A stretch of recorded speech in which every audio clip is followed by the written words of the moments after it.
I'd like to begin by describing myself, because I believe it's relevant to the story. I have to assume that I'm not the average author here. I'm 25, male, and a bit above average height. I've been doing sports 5 to 6 times a week since I graduated high school. Gym, running, CrossFit, squash, swimming, and any team sport my friends decide to play at any given time. My favourite hobbies are mountaineering, hiking, and bouldering. I've just recently purchased a new pair of high-altitude mountaineering boots because it's near the end of the summer season and they were on sale. The plan is to wear them in the Alps next summer on a few ascents. I live in a European capital, one that's surrounded by wonderful nature with many trails and opportunities for hiking. I decided to break in my boots last Saturday. These boots are overkill for the woods, but I needed to try them. I selected a nice route that's around 25 kilometers and set off at about 9 in the morning.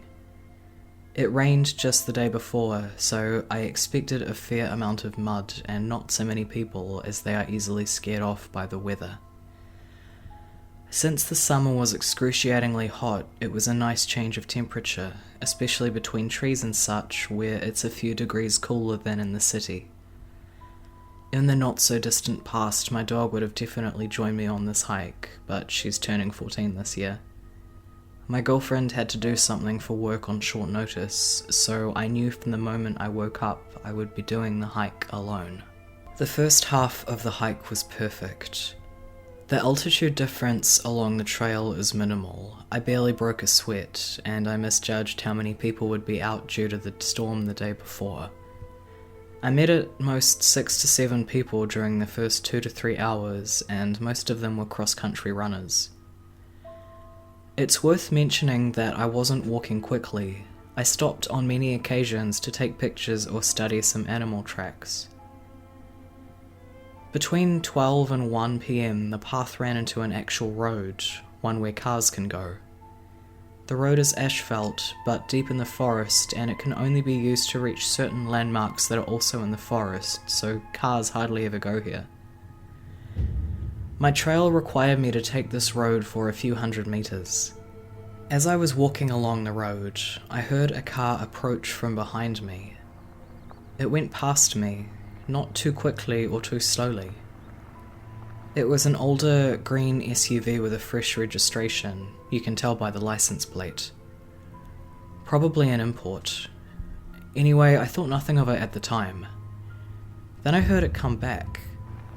It drove past me for the second time, now very slowly, and I could see 2 men sitting on the front seats, wearing baseball caps and sunglasses. Both had stubble or a beard game going on as well.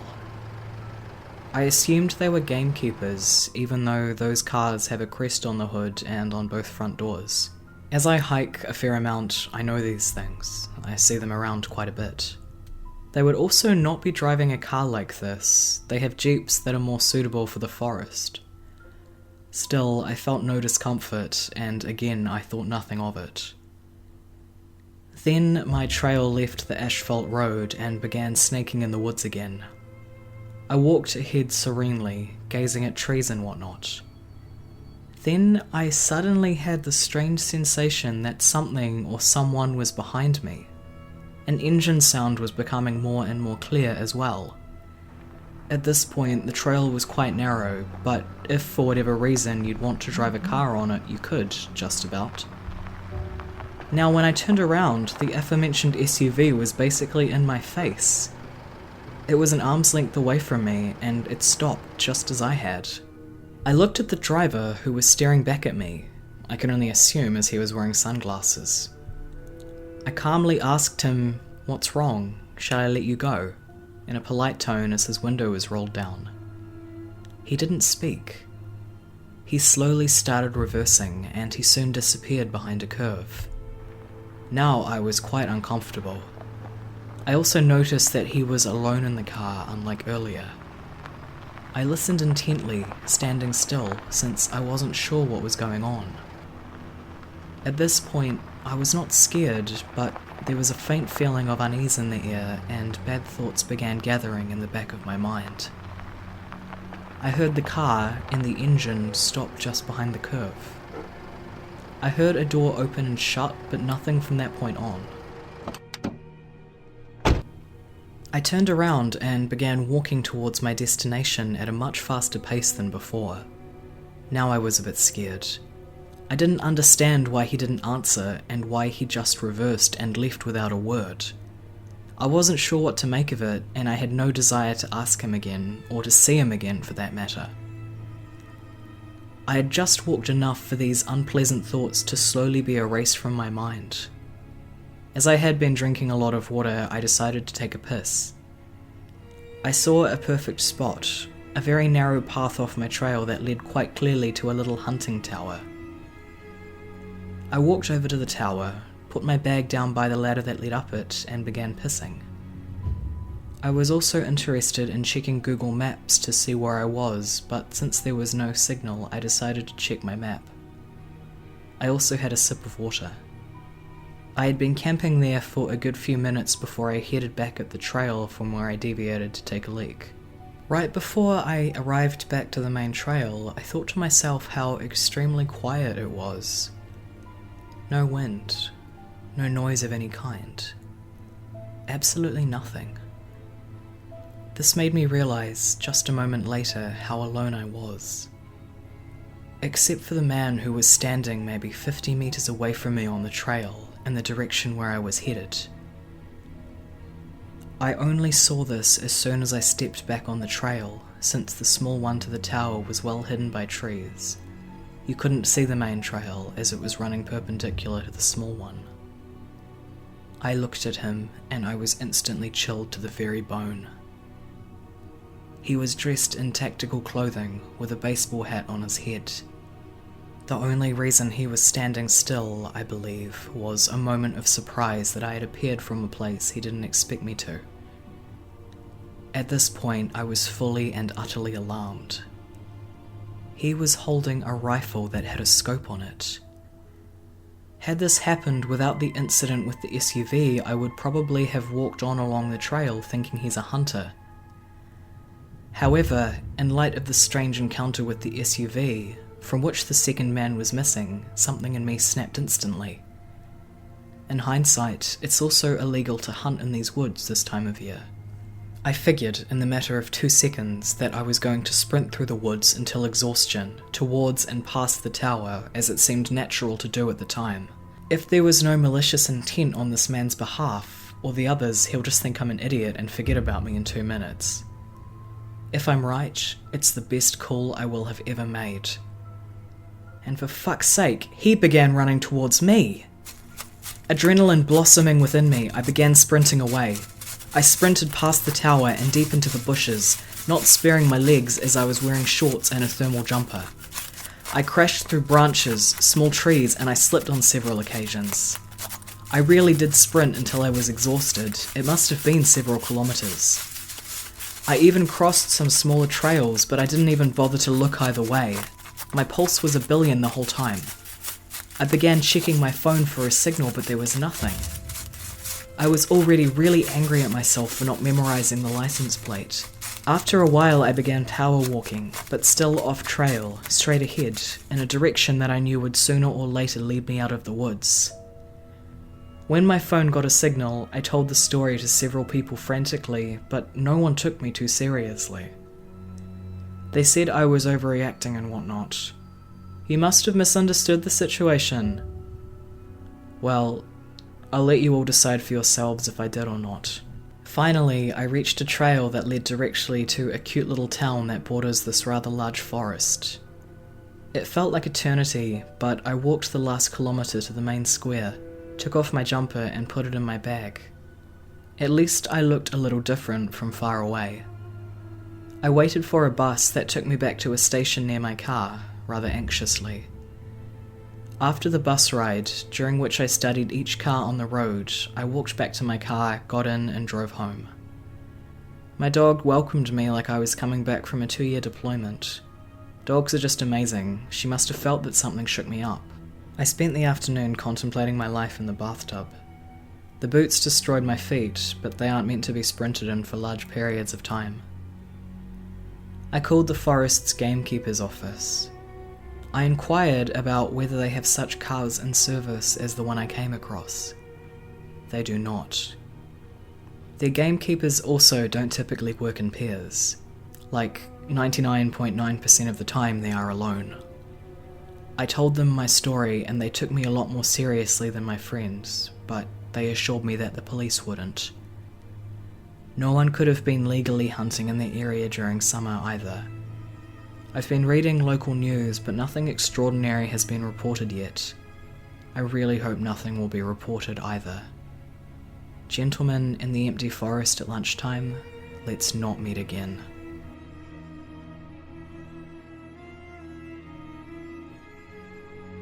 This happened a couple of years ago. I wanted to go to the local wildlife trail to walk in the woods. I had gone several times to hike and jog. I normally went with my boyfriend at the time, but he was working when I wanted to go. I decided to go by myself. I was pretty comfortable going. I parked at the far end of the parking lot in case anyone else showed up. The trail continues straight from the parking lot for about a mile until it curves up a large hill. Where I wanted to go was the abandoned parking lot with a lake. The turnoff for this part of the trail was about 400 yards down the trail on the left. Once you turn left, you have about 200 yards of flat trail before it inclined. The inclined section is loose gravel and it's quite noisy when you're walking up it. This section lasts for about 100 yards. I felt pretty at ease going along the straight trail before I turned left. When I hit the incline, I began to feel uneasy. I brushed it off as being overly paranoid and I continued. As I was about halfway up the incline, I began to hear crunching and the snapping of trees in the woods to my right. It sounded about 100 yards off to me. It was just far enough in the woods that I couldn't see what was making the noise. I froze in my tracks and the hair on the back of my neck stood up. I stood still as I heard the crunching stop. Stupidly, I brushed it off as a deer or a bobcat. The crunching was too loud to be a raccoon or a squirrel. I continued up the path until I hit the end of the incline. That's when I heard the thing in the woods begin to run at me. I was frozen in fear. My heart was beating 1,000,000 miles an hour. Every hair on my body was standing straight up. I was rooted in place. That's when I saw him. A man was running straight for me while holding something in his right hand. I began to run down the incline back to the main trail. I was slipping and sliding down the gravel. I looked behind me and he was now at the top of the incline. He had this evil look in his eyes. I noticed the item in his hand was a knife.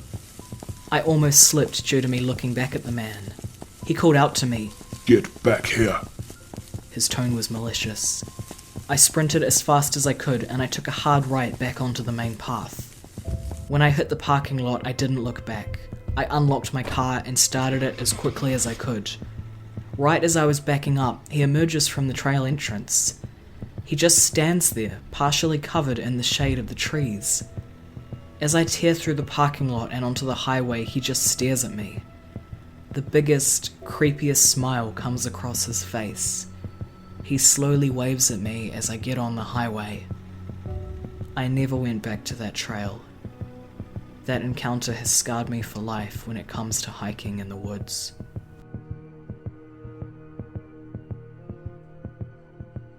Last year, my friend Julie and I decided to go backpacking in our NC section of the Appalachian Mountains. It was a relatively remote mountain trail with a Boy Scouts camp at the base. We were planning on hiking the length of the trail from one side of the mountain to the other, which was supposed to take about 4 days.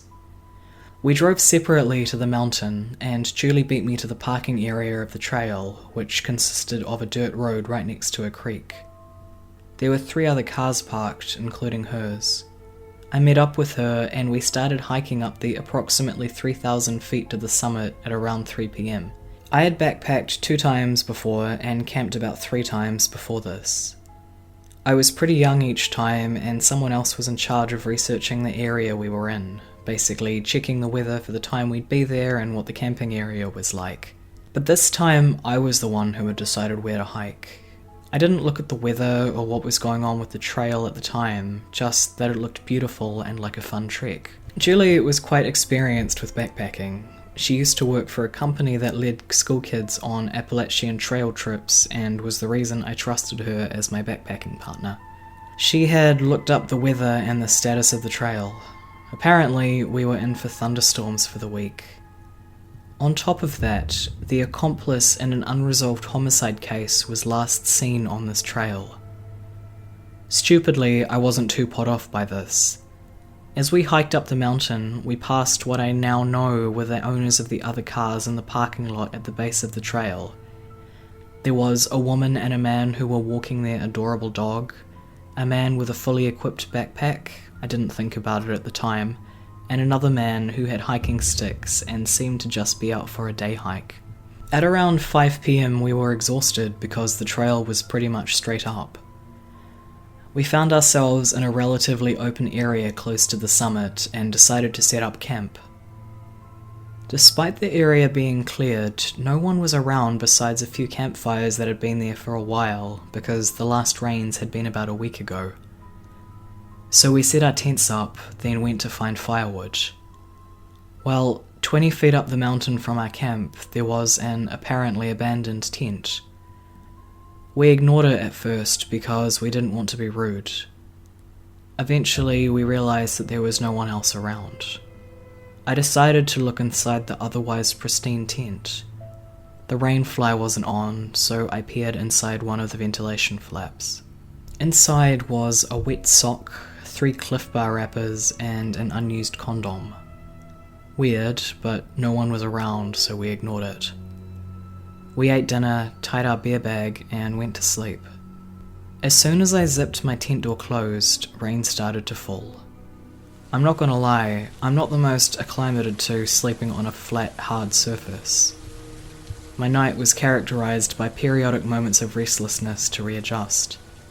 It was pitch black, so it was difficult to determine whether I was dreaming or awake. During the night, I thought I heard 2 people come up the trail from the direction Julie and I had come. They stopped about 10 feet away from our campsite, whispered to each other, then one of them walked through our camp. The next morning I woke up, surprisingly well rested. As we were eating breakfast, I told Julie about my dream. She told me it couldn't have been a dream because she experienced the same thing. That's when I noticed the footprints through our camp.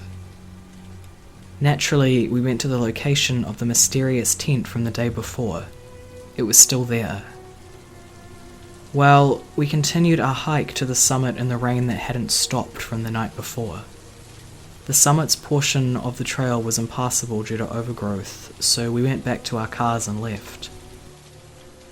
All I'm left wondering is why 2 people would hike up 2,900 feet of difficult trail in the pitch blackness of night without flashlights.